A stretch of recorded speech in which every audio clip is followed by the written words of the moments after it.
we're happy to wake up and have an opportunity to stick together and go for the national championship.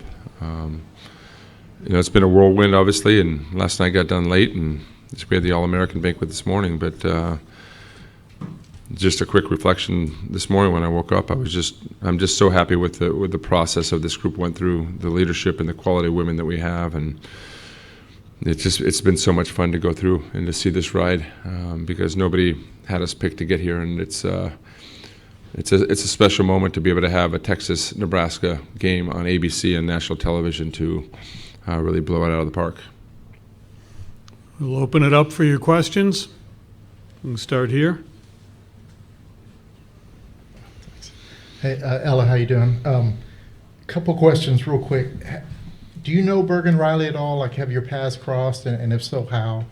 When you watch her play, like, how do you analyze her?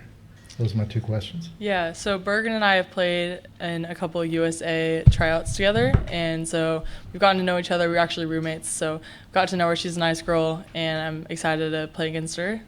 She's definitely a great competitor, great player.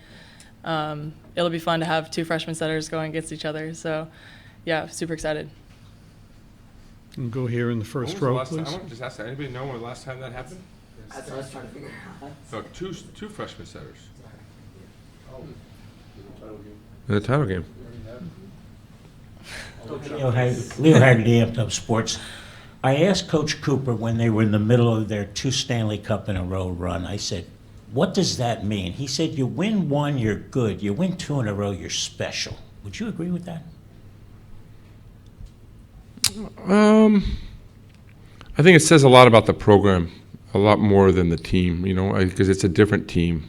This team is completely different than last year's team, and they've had to go through different struggles and build different unities and develop in different kind of ways to get to this point. But, it says a lot about – look, I think we bring our alumni back a lot. We bring we're getting text messages. I shared one the other day with our team. There's just a community that we have at Texas, and so there's so many people besides the 18 players that we have that are cheering each other on, and there's a unique group of women that are just always supporting you, and it's a lifelong. You're forever a lifelong Longhorn. You can go right here, please. Yeah, Madison, I know when you get into college, you're not thinking, I'm going to make history, but you were part of the first SEC team to win. Now you're with Texas trying to win back-to-back titles. Can you kind of put that journey into perspective for us right now, what you've accomplished and maybe can accomplish even further on Sunday?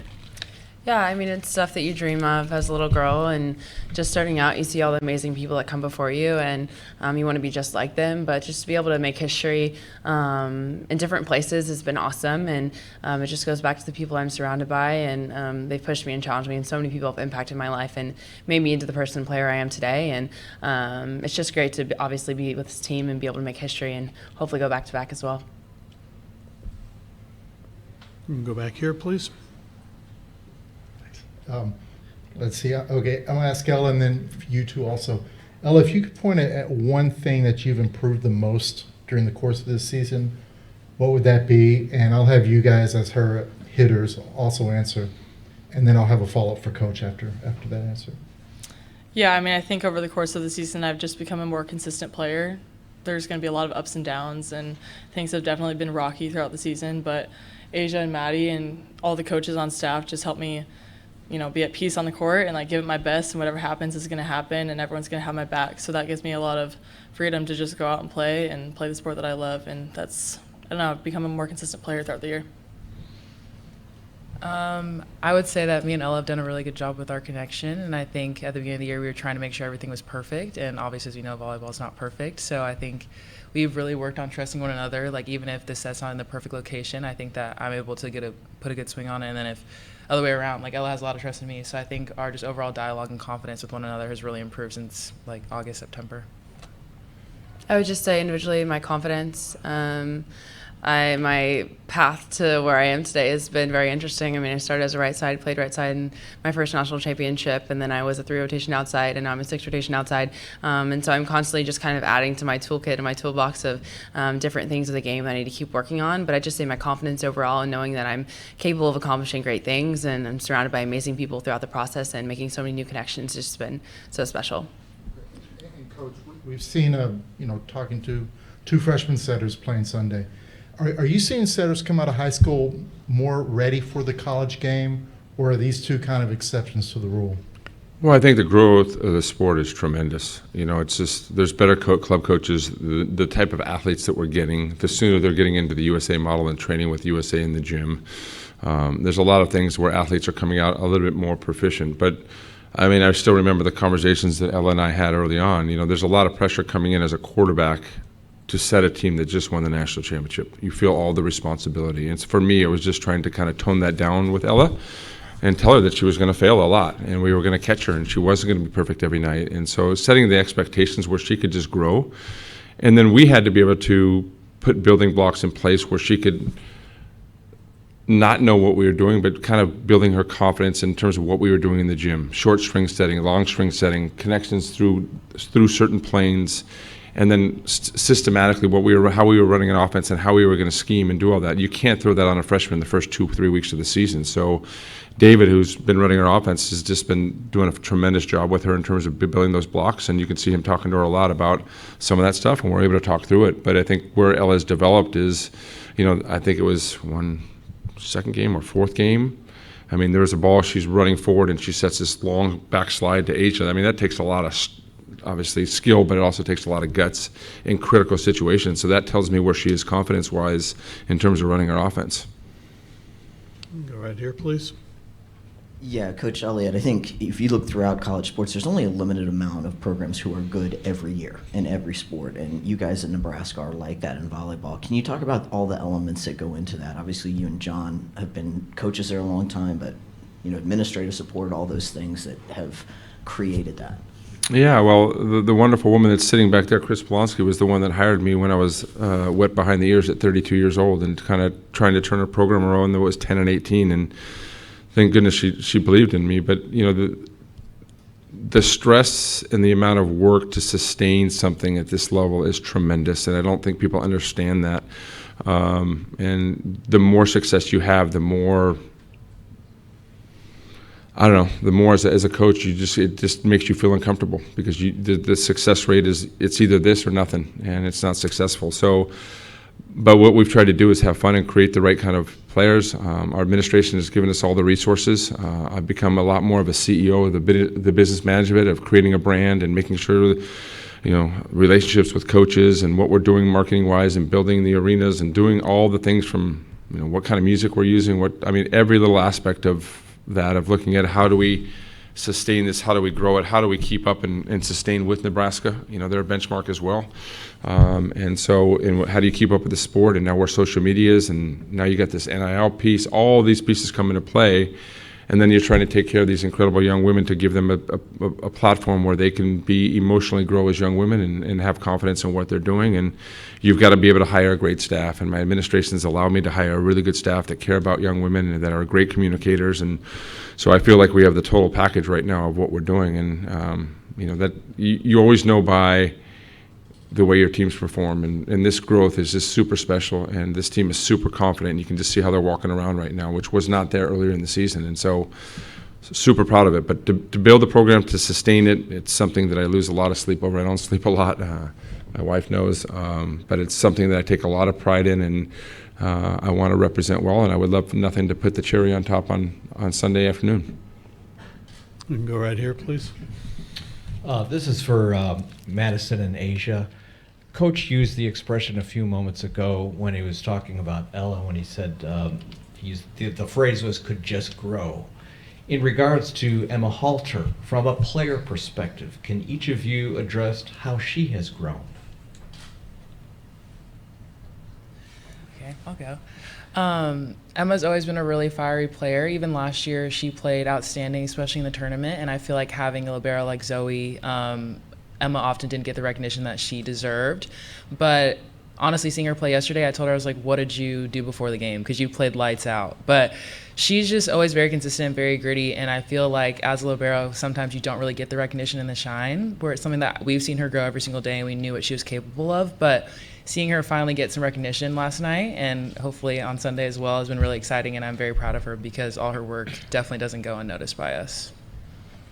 Yeah, I mean, Em's always had energy. I mean, she's just so fiery, and I call her my little bean, and she's just so excited to come to practice every single day and get better. And I think she's just grown so much. And I mean, she's the first one in, last one out every single day, and she's constantly trying to find ways to grow and learn. And she's communicating with us as blockers of like, hey, that looks good. Hey, that's me. Like, y'all on great setup. Like, she's grown as a vocal leader as well, and that's, I mean, due to confidence and just her playing lights out, as Asia said. But yeah, I just say vocal leader, and then just always grinding. I mean, she's always in the gym, and she's always just trying to push us to be our best version. Go to the aisle there, please. Hey, Coach, I know you haven't had a lot of time to work on Nebraska, but this season, what you have seen of Nebraska, what gets the most of your attention on Nebraska this year? Well, I think they've got every facet of the game.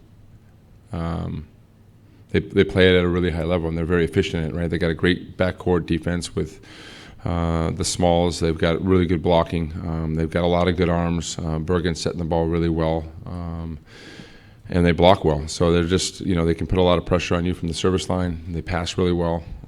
There's a reason that they're whatever and one, right? And so we're excited, though. It should be a really good matchup for us, and excited to play it.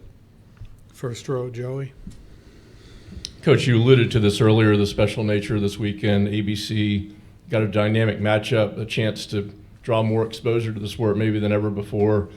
You look at other sports, I think when Bird played Magic, everybody was excited about it, but nobody really knew what it was going to lead to until later. And sometimes you don't know these things in real time, but we kind of see what we've got here. So is this college volleyball's moment that we're going to have tomorrow?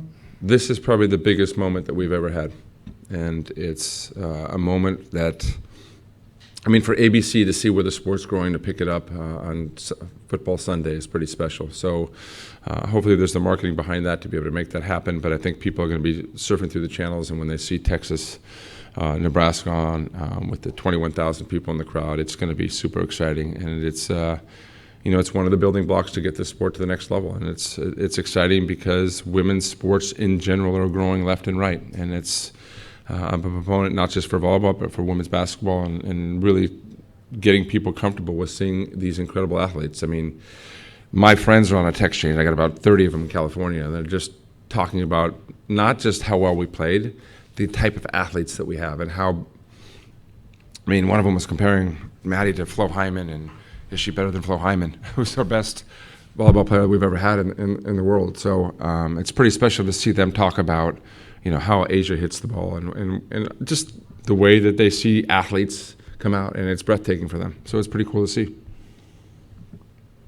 can go here, please. Asia, forgive me for asking something that's a little apart from the Final Four, but with the Pro League coming up, what Jarrett's talking about the growth of the sport, that's another element of that. I just wonder about your thoughts about your place in that part of the sport to continue on even past Texas. Yeah, I think it's honestly so exciting that we have these opportunities to play here in America. I think this is the perfect time for it. As we've discussed, the sport's blowing up, and this past summer playing with the national team, I was able to see how other countries love volleyball and how they go all out for it. So I really hope that that's a level that we can get to here. But with this game being on ABC, hopefully it brings a lot of viewers and a lot of eyes to the sport, and then those people will want to tune in to the pro volleyball here in the States as well. So it's a perfect time, and I'm really excited to kind of be a part of that. You can go here, please.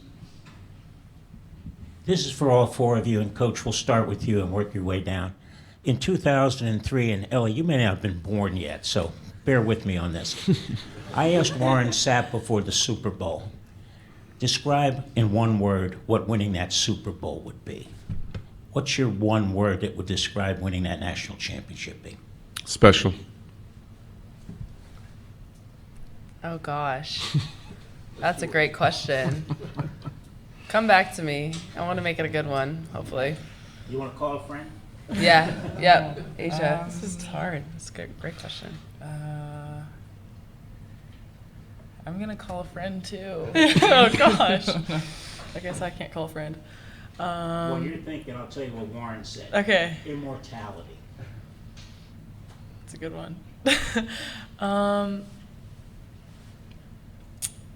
The first word that comes to mind is everything. It's not everything because I have my foundation outside of volleyball, but it just is everything because this is what you work for and dream of as a kid. And so to me, it's everything in volleyball. Okay, my word is legendary. I think going back to back and beating a longtime rival and on ABC during prime time and in my last year would just be so fun. I mean, I have to say incredible, but I also think of just the word resilient, and I feel like that's what this team has been all season. Obviously didn't start as strong as we would have hoped, but we would say it again, but we're peaking right now, and that's all we can ask for. And yeah, so just say resilient and awesome. Go here, please. Ella, if I could ask you a big picture question too, please. Obviously, Texas is going to the SEC next year. Growing up in Columbia, you've been pretty familiar with the SEC the last several years. What are your thoughts, being a freshman, about going into that new league? And Jared has talked about how much growth there's been in the SEC. Obviously, Madison was a big part of that. But your thoughts after this year of switching and playing in that league? Yeah, I'm super excited to go play in the SEC. Obviously, playing at Mizzou is going to be super fun. All my family and friends will be able to see that. And just playing in my hometown, that'll be something that's super special that I didn't originally think would happen. But, it's also just great for the game. We played teams like Tennessee who were so great, and a lot of new competition that will expose us to just new levels of volleyball. But you have Kentucky and Florida and just all these new teams that I think will be super fun to face. I'll add to that, just the going there is going to be super fun and enjoyable for me because I haven't obviously played in a lot of the cities, but I'm always trying to think business-wise and how to grow the game. And to me, we in college sports, we always stick to a certain model and we just do it because we do it. And I don't know if that's the trend that we need to do. I don't know if we need to play 16 to 18 games in all of the big conferences. I'm trying to push maybe 10 to 12 conference tournament at the end, but have more big games during the season. Texas, Nebraska, Stanford, Nebraska, Stanford, Florida, whatever it may be. But for TV to be able to cover that and really grow the game in big-time venues where we can be able to make that happen. So we need to look at it in terms of how can we get the best ratings, how can we do this to get the best opportunities to really see the tournament the right way, and how can we grow the game from a fan base. And I think we've always got to be looking at that from a coach's perspective and a sport perspective to be able to grow the game at a high level. Yeah. Sure. Can you get the mic there, please? Does that change the way you schedule non-conference at all going into the SEC, or have you had a chance to think very much about that, or does it not change? No, I mean, we study it. We put a lot of time and effort into how we're doing our preseason because it's so critical to be a top 4 seed. Look, even the start that we had, if we wouldn't have probably had the hiccup against Kansas State, we probably would have been a top 4 seed. So that tells you, our going 5-3, our preseason schedule was good enough because of who we scheduled and the number of wins they were getting. Go to the back row there, please. This question is for Asia. You've played Nebraska twice, both regional finals. You beat Nebraska in 2020. Nebraska beat Texas in 2021. Is Nebraska a unique rival to you and Texas, or would your feelings towards this match, your approach, be just the same if it were Pittsburgh on Sunday? I would say it would be the same because obviously it's for a national championship, but I do know that there's that long-term rivalry there, and even if you don't grow up in the state of Texas and you don't really know much about it, you're going to figure it out really quickly once you get here. And I know our fans don't necessarily like each other either, so they're definitely going to be really riled up during the game. But, I mean, a game's a game for me, and regardless, whoever's on the other side, I want to come out and I'm going to be fiery and aggressive and be the player that I am. So it's just kind of a little cherry on top that it is a rival, but should be a really fun game. Let's go first row aisle, please. Coach, I know you like Gregory Jim, but as CEO, how much consideration have you given to having matches played in what you call big-time venues? We are in those discussions now, really kind of looking at the marketing aspect, how to be able to do this. Gregory is a special place, but as the game evolves, as the dynamics for financial issues are becoming more and more difficult in college sports, it's something that we need to consider. My goal has always been, can we get into being a positive grossing sport? And we're not there. Most programs aren't there. But I think we have that opportunity if we look at the right kind of business model. And we are in those discussions and trying to see how we can make that happen. Go back row on the aisle there, please. Coach, you mentioned a few minutes ago Nebraska's back row defense, and we've talked about how your offense can attack front row defenses as front row blockers. Generally speaking, can you attack back row defenses in different ways, and if so, how? Well, I mean, each defense that there's tendencies from a player. There's heat maps that Nebraska will all have and will have on them. But at the end of the day, it's being able to see the floor. You know, the way that Maddie swung out of system against Stanford, they really didn't have an answer. I mean, she just kind of painted the court in terms of where she was hitting, hard angle, deep corner. Same thing with Asia. You know, we have attackers that can. We're talking to them in-game adjustments of what they need to be doing and what's available. But so much of it is just controlling the ball and can we put up good balls every time for them to be able to take good quality swings. Go here. Coach, with the NIL and the portal recruiting, it's 24/7, 365. How important is it to have that strong woman at home at your house so you can take care of your volleyball family? There's no one better than my wife. I mean, she's the team mom. I think she's around them all the time. She stops by practices. She's on a lot of road trips, and I think it's part of the family atmosphere that we try to create. And if I wasn't able to have her around, I wasn't able to have her support. This job is hard enough as it is. But what's been fun is that the players lean on her a little bit as well, and so it's truly a family type atmosphere. And I'm lucky to have her, and that's why I'm still coaching. Stay in the first row, please. Asia, there's really no way in one question we could ask you about your health journey, everything you've gone through. But do you still have moments where you say, I really have survived a lot to get to this moment? I honestly try not to think about it too much because I feel like as athletes, you don't like to focus on, weak moments or things like that. But really just throughout the long season, when you go through your dog days or days you don't want to wake up and go to practice or lift, those are kind of the times that I reflect on when I didn't really have the possibility or capability to go through the workouts or the practices that I had. So whenever I kind of have those negative thoughts creep in, I think that's really when I try to reflect on all that I've overcome to get to this point and just be really grateful and blessed that I have this opportunity now. Anything further for Coach and the student athletes? Let's go here. Ella, could you talk about how much faster does the college game move than even club? I know not really high school, but club is probably the best comparison. How much faster is it, and is that the thing that's maybe the most complicated to get used to as a freshman setter?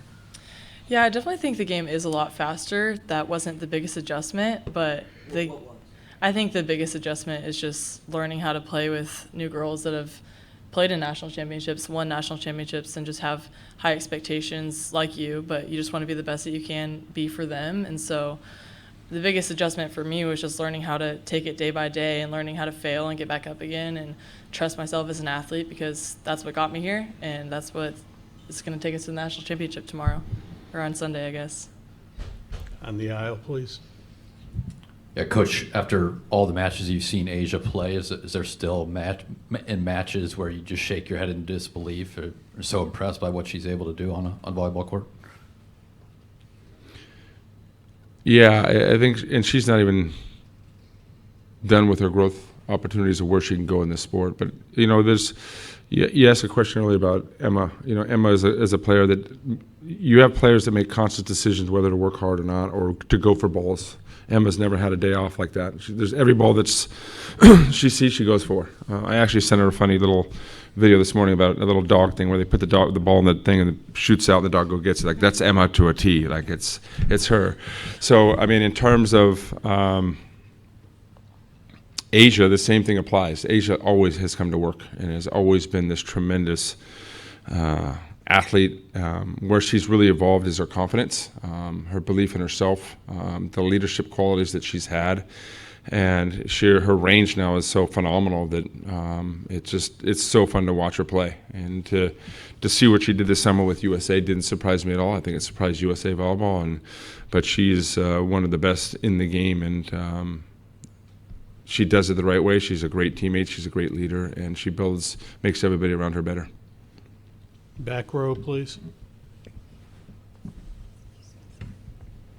Coach, one or two keys as you look at just one more match this season, one or two keys that you hope to see your team come out and execute really well on Sunday?